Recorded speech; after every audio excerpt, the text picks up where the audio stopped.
Hallur Danielsen till nog rätt att till skulle vinna tycker jag det kan gå till i Gundadal i kommande vecka mot 6-7 som har på fringursligt mot senaste åren. Reis ut uppgåvan. Nej, så inte. Vi är starka uppgåva men vi har ju inte stora ving för 6-7 är ett framurgåtlig och det är en så torr för uppgåva.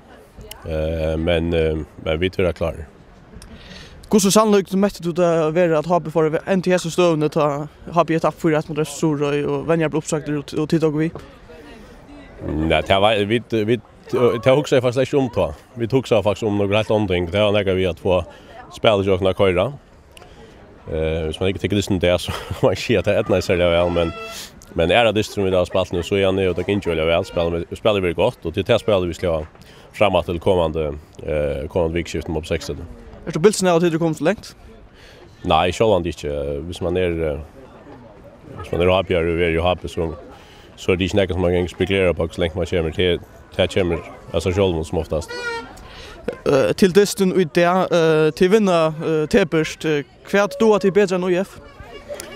Nej, alltså vi har den nej och 12 vi kommer alltid chanser som är i förhållande till utan att spela väl. Vi blir inte till att hålla någon. Vi spelar Jokon, att vår samtrum har för att göra bättre än någon så får det mål på straffe. Och förra 2-0 och ha möjlighet till att lucka distan och så får det så förfärliga Chile-mål som man nog ska välja sig fyra. Och det ger så det blir eller febrilst. Och i Sindi Chile omstående räkning och Sindra Vinti och såna grejer så allt i allt en Chile distan går sig.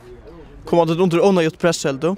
Ja, fullt. Ja, och det är så vanligt allt år och jag att ha på chamber under onödigt press. Akkurat det är det inte att säga men det är tar du inte klarar att lucka distan så börjar det snöja sig en osäkerhet in och tar du just ha flyer för när så ligger du sport att han allt inne och det är också räknat här som man ska lämna arbeta vi till kommande år att bli bättre till att dominera och lucka distan. För det man inte spelar så väl. Hallå Danielsen, tack för det.